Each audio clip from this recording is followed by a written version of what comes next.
following is a 13-minute emergency report. Obama has essentially federalized national elections in this country, which is unprecedented. It basically dissolves the states' roles in the electoral process and clearly signifies they may be preparing to try to overthrow the Trump election in the next 13 days. That's the only reason they could do this. We also have this very suspicious shooting at the airport in Florida I'm going to break down, and we'll also look at the attempts to claim that Trump is some type of Russian agent with the latest disinformation. But the information at the end of this report is the most important, dealing with the federalization of the election. We told you it was coming 6 months ago. It's now here. I'm begging everyone who cares about this country and this republic to research this information for yourself and to contact independent media and others in your area, your legislators, your governors, and others. We need to have a huge outcry concerning this. The article, breaking it down with videos, is at Infowars.com, written by Adon Salazar. The three big events that took place today all tie together, and it's part of an offshore destabilization program against this country and any other country that tries to become sovereign again and control their own destiny. We've seen a military veteran, supposedly, coming in out of an Air Canada flight, getting his gun out of checked baggage and shooting and killing at least 5 people, injuring a bunch of others. The only problem is Air Canada says no one checked guns on their flights coming in, and they have no record of this individual or his name. But the larger point is that this individual a year ago went to the FBI and said, I was forced to train with ISIS, and I was forced to fight for ISIS, and then nothing was done. Either he's schizophrenic and insane and watched too many episodes of Homeland and shouldn't be out on the street. Military veteran saying he's being forced to, fight for ISIS and is about to go out and do horrible things, or he's some weak-minded individual who was recruited and put under their control, like Bergdahl or others. But this follows the same pattern, just like we saw with Major Hassan at 13 dead at Fort Hood. CIA knew for 2 years what he was planning and stood down. And it goes on and on. So people ask me, is this a false flag? Yes, it's a false flag. But the media has always misdefined a false flag as only one type, that the government or some other group completely manufactures something from pillar to post. It's totally synthetic, and there are no real actors. There are no real individuals or ideologies behind it. Those are very rare. A false flag is if you know somebody's going to do something and you basically open the door for them or materially support them so they can carry it out. And then you basically use that event to get something political you want advanced. That is the most common type. Bring in 5 million jihadis into Europe, 3 million into Germany just the last couple years. Let them attack and then say, oh, we can't be a free society anymore. We've got to take people's rights away. We've got to ban free speech of nationalists and patriots and people who were the ones exposing that the jihadis were brought in. That's the most common scenario. And they hide the whole thing in plain view. It came out just last week. Of course, the New York Times knew about it a year ago and sat on it, that John Kerry told a group of Syrian diplomats on tape. I mean, there's audio of it. It's on Infowars.com. This is not debated, by the way, if you're a new listener or viewer. I know it's incredible sounding, but this is in plain view. Nobody's gone to prison.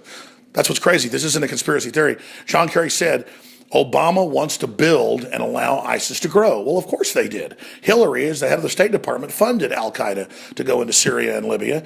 When the public woke up, they just branded the name different to ISIS to confuse people. But long story short, this attack has something in common, doesn't it? It's always an Islamicist. It's always a Muslim. Whether he was schizophrenic, or whether he was really under their command, or whether the government knew he was going to do it and then let him do it, it doesn't matter. Because they knew before. They knew he came in a year ago and told them what he was planning. So the question is, why did they do it? Because Obama and the globalists, just like San Bernardino, and just like all these other attacks, want to use this to advance taking the general public's rights and saying, you better curtail what you say on Facebook and Twitter because you're going to spur the jihadis to attack. That's why this is happening. Just like when we have the Somali stabbing people a few months ago and Obama comes out and says this is not Islamic. It's all Islamic. And all of it's a false flag because Western governments are run by traitors that have sided with Saudi Arabia and other Islamic states that are trying to expand their control worldwide, and quite frankly are. Saudi Arabia's got invasions going right now in more than 30 countries with groups they're financing. And the New World Order just wants to keep us in the dark. They want to dumb things down where people go, Al-Nusra, Al-Qaeda, ISIS. Who are these different groups? It's all the same Wahhabist, Sunnis, all being quarterbacked, all being run out of Saudi Arabia. And you look at Brennan and others who are reportedly have converted to Islam. He lived in Saudi Arabia for decades. And then you understand why this double cross is so serious and why we're in so much trouble. Now, shift gears. They come out now and they say that, oh my gosh, we've got total proof. Putin was behind everything. They go give Trump a briefing. Days after they've given the MSM the same data, Trump comes out and rightfully says, we had that big hack a few years ago of 20 million people, 14 million of them U.S. government people, CIA, FBI, NSA, you name it, and all their contacts and all their sub-operatives. A total roll-up. The biggest intelligence coup since World War II, when we secretly captured the German code machines and they didn't know. I mean, this is as big as that. A total roll-up of our system. Obama, the Democrats, the Republican leadership, none of them get in trouble. It was clearly done on purpose. And I love how Trump comes out today and the media spins it like, oh, he admits the media is right now. The Russians are involved. No, he came out and he said, why did the Chinese roll up our entire system? And nobody's even talking about it. And now they give me some tenuous evidence that, of course, people from Russia are trying to break into government computers. He said, of course that's going on. It's ongoing. Communist China is attacking everybody 24/7, trying to break into everything. So is the United States. That's what they do. Of course the Russians were breaking into Hillary's server. She has an illegal server in her frickin' bathroom. What do you think foreign governments do? But again, they play on the public's incredible ignorance. But I just see these responses from Trump. They are so presidential. They are so on target. I research this stuff 16 hours a day. I'm obsessed, sometimes 20 hours a day. And literally, I was saying exactly what Trump said today, days ago, but I know he didn't even get it from me. He is so on target, and his advisors are so on target that he is the only person other than like Mathis or Flynn that I ever hear speak or write an article where it makes sense. And that's why they're so damn scared of him. This guy has got real patriots in there that know exactly the score, that know exactly what's happening. America got sold out by multinationals. We got signed onto a combine to be basically made subservient to China and a bunch of multinational banks who combined forces. Russia was already being subdivided going back 18 years ago, controlled, being privatized. Russia stole its system back from the globalists. They've been butthurt ever since. Now, all over the world, every country is beginning to vote to pull out of globalism, which is unelected corporate governance. And that's why they're panicking. That's why they're scared. Because everywhere people are waking up and angry. And the media, the controlled corporate media, it is desperately trying to brand any resistance to total national sovereignty destruction to being some type of foreign agent when it's the opposite. We're the people trying to get national sovereignty back. And their big piece of evidence is Russia celebrated.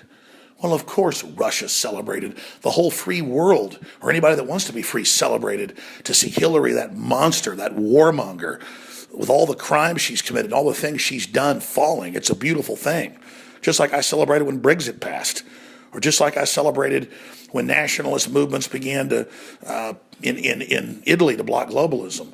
These are exciting times, very, very exciting times to be alive. Now, that said, let me hit the big enchilada here at the end. And look, if I say these are perilous times, but also very, very positive times at the same time, it's because they are. I mean, I am, quite frankly, almost short of breath. This next piece of news is so big.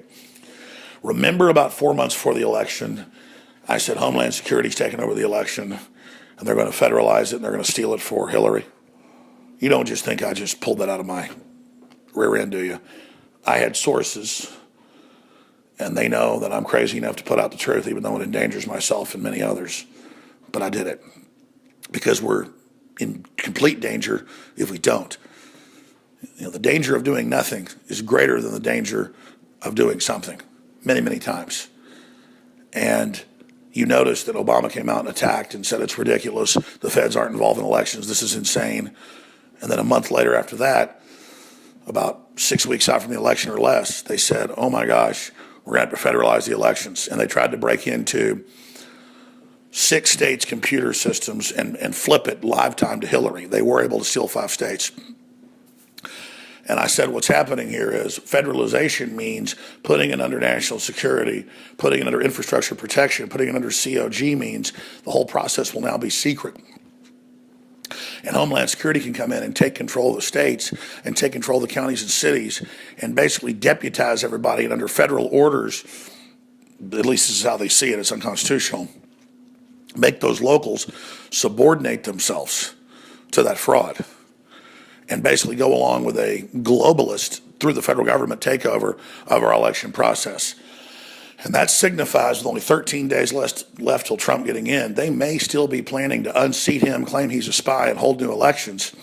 And this time they're going to want to have their operatives in place because they're moving forward like they intend to still be in office or to still have their system in place in 13, 14 days and are just ignoring everything Trump says and does. And even mainline political scientists are saying it's unconstitutional to federalize the election or to have the bureaucracy do it, to have Jay Johnson announce it and not Congress, when he's part of a lame duck administration. What I'm getting at here is this is epic civil war. The United States of America is in a civil war against globalist interest with collaborator media, the establishment Republicans, and the Democrats. You know, this is a Democrats, just a whole lot of them are criminal thugs. The Republican leadership's bad news, but the party itself has good people in it. And this is just such an incredible time to be alive. Everybody has to spread the word on this and just understand that, yes, it looks like they know they can't stop Trump, but they're still moving forward with all this fake intelligence, just like the power plant story. First, it was the whole East Coast, then it was one power plant, then it was a laptop, then it wasn't a laptop, or their fake news list that they listed us and said we're all Russian agents, then said the list was just made up. I mean, they have no soul left. They have nothing to lose now. They're so discredited. They're so reviled. They're so hated. And now they're misrepresenting themselves as the U.S. intelligence when they're only rogue criminal elements of it. And basically, you want to know how to mop up this country and fix it? And anybody that is against Trump, anybody that's against this election, anybody making up all this crap about how we're Russian agents are the same people saying anybody that opposed them was a racist or a homophobe. It's just whatever demonization tactic they can come up with, they do. And if you want to know who the enemies are, here they are. And they are just totally butthurt and out of time, out of gas, and they're losers. Because even if they try to steal this election or kill Trump or overthrow it, good luck, because nobody, and I mean nobody, is buying the crap you're selling except for a few mentally ill Democrat supporters. And everybody knows those poor folks can't even wipe their own asses.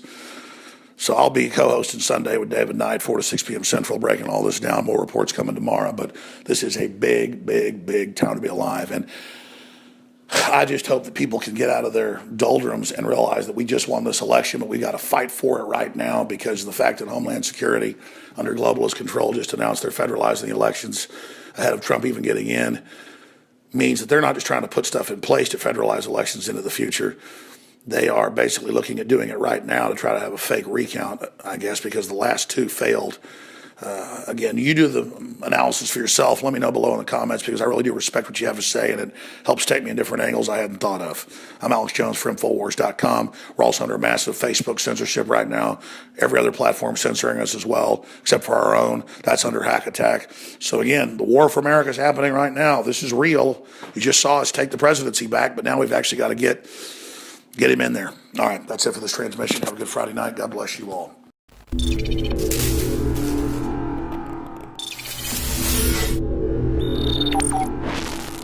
People have asked me for 20 years, Alex, why don't you have firearms and firearms accessory sponsors? And the answer is, it's a minefield. Well, in 2016, things changed. At Tennessee Arms, that is the founders, the inventors, the leaders, they defended it in court of the resin lowers with the brass inserts that in many cases go further than even aluminum or steel manufacturing. 30 to 60,000 rounds by third-party reviewers. This is the best system out there, and we're talking a third the price of leading competitors. This is how it works. You order customized or straight from the factory, however you want it. It is shipped on the next business day to you and your family, and a percentage of the profit goes to fund the defense of this republic. You cannot lose. You're funding the info war. You're getting the highest quality product, the most tested, the most durable, the most certified, the most believed in. You need to have this true piece of America ready in minutes.